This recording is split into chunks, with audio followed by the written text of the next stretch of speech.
Hi and welcome to the channel.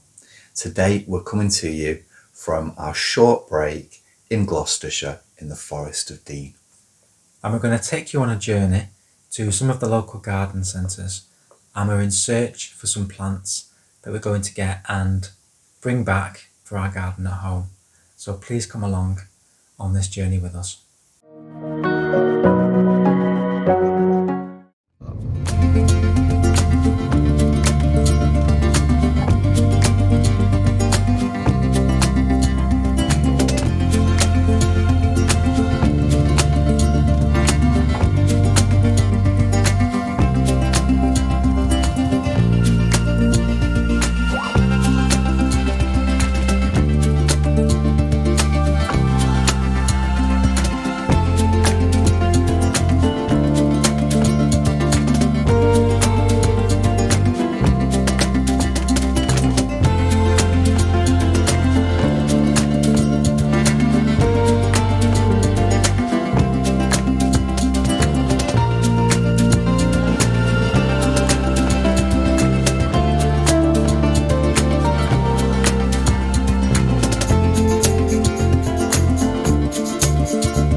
We're back after our breakaway in the Forest of Dean, and here, as you can see, we've got so many treasures that we bought at the garden centres that we visited.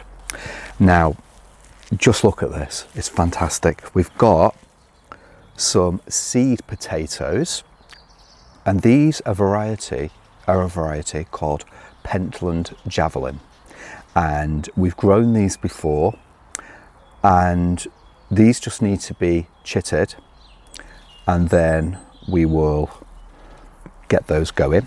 So there are potatoes. We've got some crocosmia here, so we've got some corms, and these just need potting on to get them going, but these are going to be beautiful. And these are a variety called Lucifer.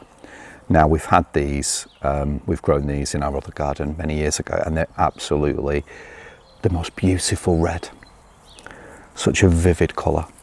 So we'll get those potted on, and they'll look lovely, nice and tall as well. That's the thing with Lucifer, very, very tall crocosmia. So we certainly recommend that to anyone. But just look at this, it's fantastic. I've got lots of scent coming at me from the Narcissus, and this is Martinet, a lovely variety. And this is to replace the ones that we've actually lost, because we planted, as you may remember, so many pots with these in, and they all rotted. So we were very disappointed because not one of them come up, and it's so sad. You know, you put all that work in, all that effort, and then you think, what's happened? They're normally very, very reliable. We just think it's been quite a wet winter, and because of the positioning where we place the pots along the fence, I think the water's run off onto the pots, and that might have contributed to the demise. So anyway, we've got them back. As I say, Martinet, we really do recommend it. This is just fantastic. Not only are they vibrant, you've got the beautiful yellow with the orange centres, but you've also got huge waves of scent coming at you. When we were driving home from the Forest of Dean and we're on the motorway, we're on the M6, all as I could smell in the back of the car, or coming from the back of the car, was the scent of these daffodils. You just can't beat them. Really do recommend it. And I think it was just that fact. We'd had quite a wet winter here, and they've just rotted, which does happen sometimes. We've also got some lovely grape hyacinths. Now, did you realise, and I didn't up until quite recently, as in the last few weeks, that they're actually scented? Now, I never knew that grape hyacinths had any scent to them whatsoever, but they are. It's a very delicate scent, but it's a nice scent. And so these, along with the primulas that we have here, and they're quite vibrant, nice and cheery with the white and yellow centres. Well, it's more gold, isn't it, with yellow as well. They're going to go to, well, they're going to be placed in containers as a container display. So they're going to look really nice together. It's a good combination that. They're going to look fantastic. As you can see here already, they look great together. So they're going to make a nice display.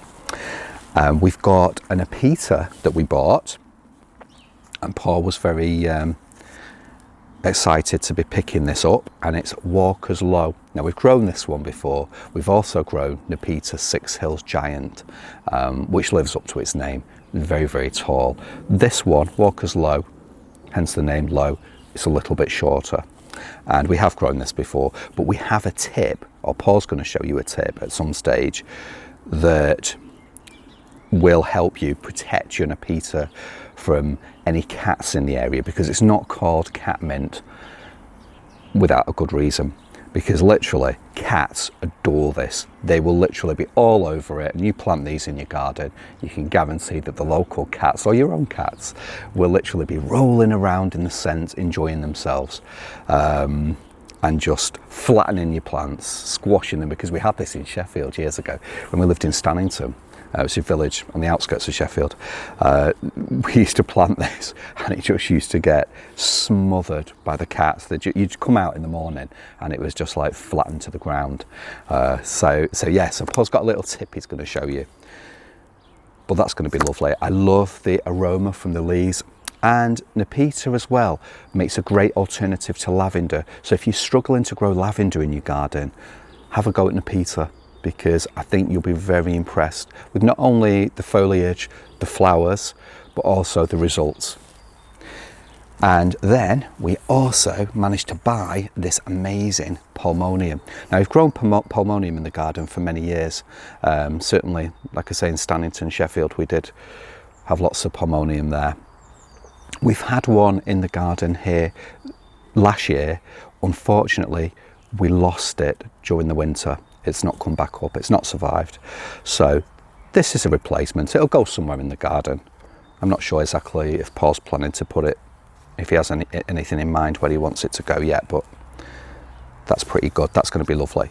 And these Palmoniums also have a very mild scent to them. They do have a really nice scent, and that's something that I admire, because the thing is, in a garden, I want to not only see beautiful flowers, I want scent. And I think that's important to all of us, because it really does stimulate the senses. You know, you get out there, you're amongst nature, you know, you're enjoying being amongst the flowers, the plant, you know, all the plants, the flowers, and you just want that little bit extra. And for me, it's about scent as well. I need my senses stimulating in that way. So yeah. We're really, really pleased with all of these. Can't wait to get those Crocosmia potted up. I think Paul's going to do that also with the potatoes as well. So they're going to be amazing. And very much looking forward to the display using the primulas and the grape hyacinths. And remember, next time, if you buy any of these, when they're in flower, just note the scent, because I was so shocked. I thought, oh, grape hyacinths, they've never been a favourite of mine personally. Paul's always liked them, but never been a real favourite of mine until this year. I thought, do you know what, they have so much to offer. But not only that, I realised that they're scented. I mean, come on, that's fantastic. So I hope you've enjoyed a little rummage at what we've managed to buy on our trip to the Forest of Dean. Forest of Dean, by the way, is a very, very beautiful place. It's a beautiful part of the country in Gloucestershire, and we thoroughly recommend the place to anyone, and the people in that area are so friendly as well. Very, very welcoming, and it was a very lovely trip. We very much look forward to seeing you on the next video.